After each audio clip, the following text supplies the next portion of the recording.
London Uncovered, as we glide into a new episode of The New Dimensions. After we talked about the power of friendship in the last one, now we are moving on to a new topic, and we are talking about money. Oh yes, money, money, money, brighter than sunlight, sweeter than honey. A rich man's joke is always funny. People work for money. People live for money. People die for money. People steal for money. People dance for money. People sing for money. And even people kill for money. And now we are standing in front of the Bank of England. It is the central bank of the UK. Yes, it was established on the 27th of July, 1694. This is a private bank which was to act as the English government's banker. It was founded to rebuild the navy in the war against France. This bank is also known as the Lady of Threadneedle Street. The vaults hold over 400,000 bars of gold. That is worth over 100 billion pounds, equivalent to 5,134 tons of gold. The Bank of England sometimes creates extra money to help the economy. And it is strange to find that only 3% of the money printed is paper money. 97% is electronic money. It has taken over 300 years for the bank to create the first trillion, and then it took them only 8 years to create their second trillion. So today we are going to find out and ask people, what do they think about money? Is money sweeter than honey? And who did they think controls all the money in the world? So let's go and check it out.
As we are moving on with this new topic on money, and now we have one of our special friends back once again, and he's none other than Nilton. Good morning, Nilton. Hey, Sanjay. Good to see you again. Tell us, what are your thoughts on money? Well, when people say that money is the root of all evil, I have to disagree because God would have never had it created if it was a bad thing. It's good for the people, but I think that the love for money is what the problem is, and I think that's what we need to work on. You know, people who gamble their lives away and sacrifice their relationships and friends for it, people who have themselves humiliated just for a quick buck. Those are the things we have to change, not the money itself. That's the Nilton, tell us, who do you think controls all the money in the world? That's a tough question, but I would say the people. People definitely control the money, but that we are so brainwashed and we don't actually believe it. So we let everybody else tell us what to do with it.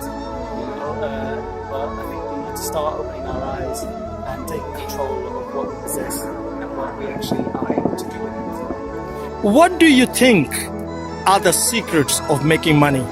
Secrets of making money. Oh gosh, you got to do something that makes you happy first of all. And I think that money will just be a bonus. It will just come naturally.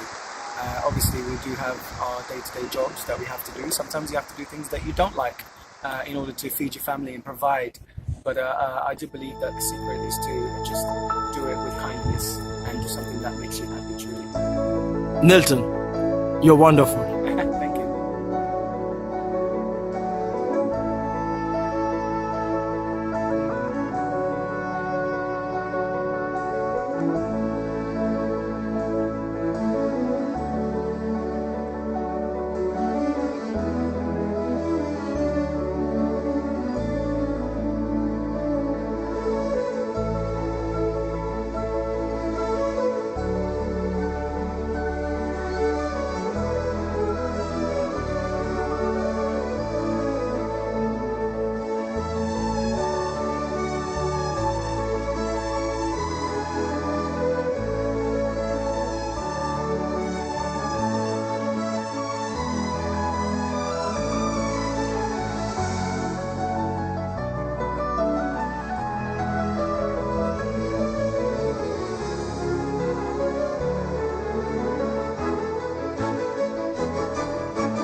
As we proceed to another wonderful person and ask him what does he think about money, and he's none other than Alan. Good morning, Alan. Morning, Sunday.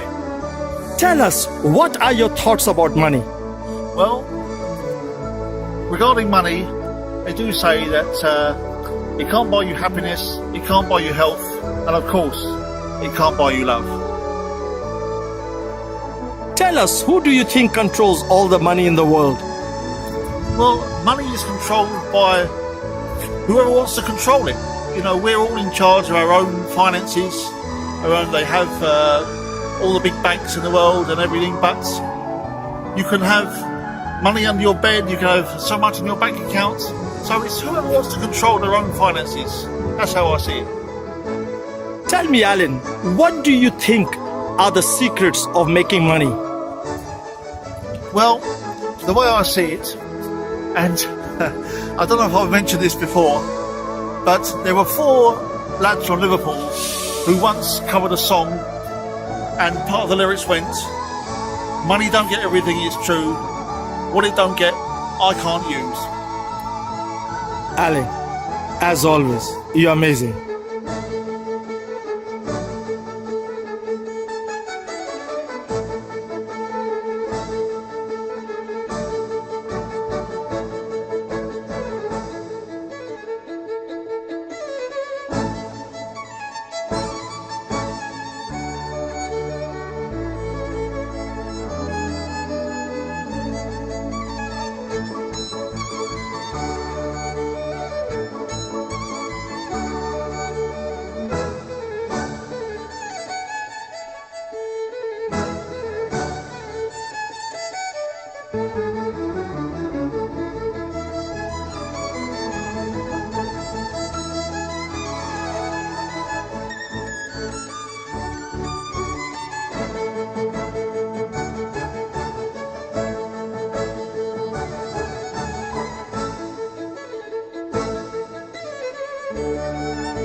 As we are moving on and proceeding with a new dimension with the topic on money, we have someone very, very special today.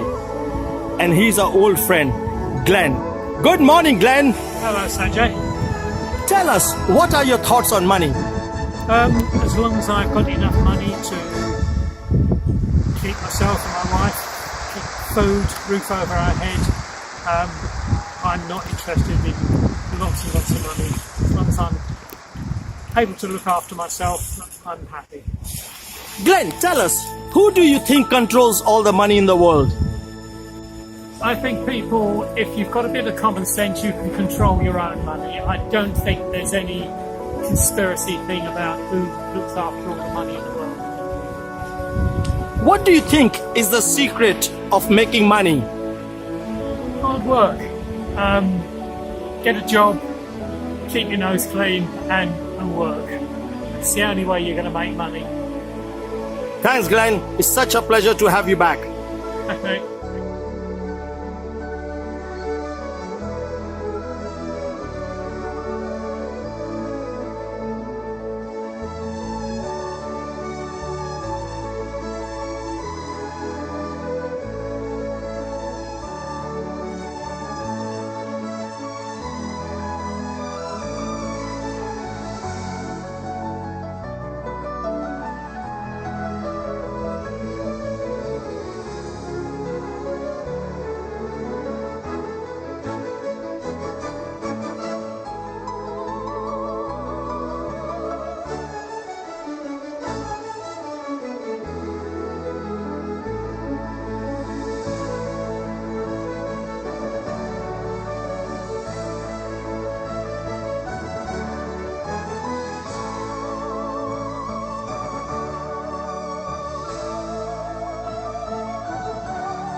As we are stepping into a new episode and a new chapter, and this is what we are talking about today: money.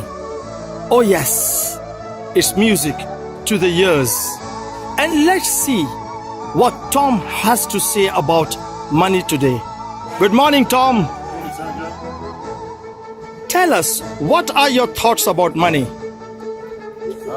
There's a quote, isn't there, that money is the source of all evil, or the root of all evil. But I think that since the invention of money, I don't think it's been a force particularly for good. When you look at the history of it, people have died for it, wars have been waged for it. I understand that it's the way of life now, but sometimes I think there's got to be a better way than having money as our source of income and wealth. So that's kind of my thoughts on it. Tom, tell us, who do you think controls all the money in the world? Yeah, that's the age-old question, isn't it? There's a lot of feelings that there's some kind of cabal that's operating and controlling the world, and I used to think that was a lot of rubbish, but I think there is some truth to that, because whenever you see a recession, any kind of economic downturn, or the reverse, there's a lot of talk about transfers of wealth of money, and I think there are certain people who are manipulating the system to gain from it. So yeah, I think there is some truth in that assertion. Tell us, what do you think is the secret of making money? Yeah, I think the secret of making money is that whenever there is any economic upturn or downturn, that's when you see these transfers of wealth to the rich. So I think the secret of making money is to capitalise on those downturns and those upturns to your advantage, because that's what these wealthy people seem to be doing year in, year out. Tom, as always, a pleasure.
As we are moving on with the subject on money, we have a dear old friend back again, and he's none other than David. Good morning, David.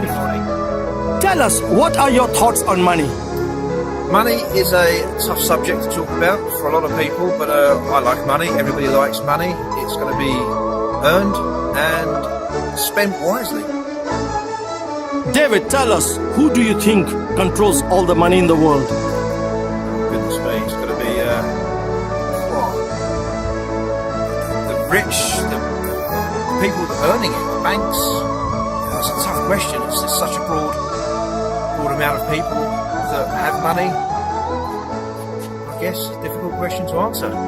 What do you think is the secret of making money? Enjoying what you do. It's not. If you don't enjoy it, what's the point of earning it? Because you're wasting your life away in an unhappy state. I like my job, and I earn money, and that supports my children and family. David, as always, a pleasure. Thank you.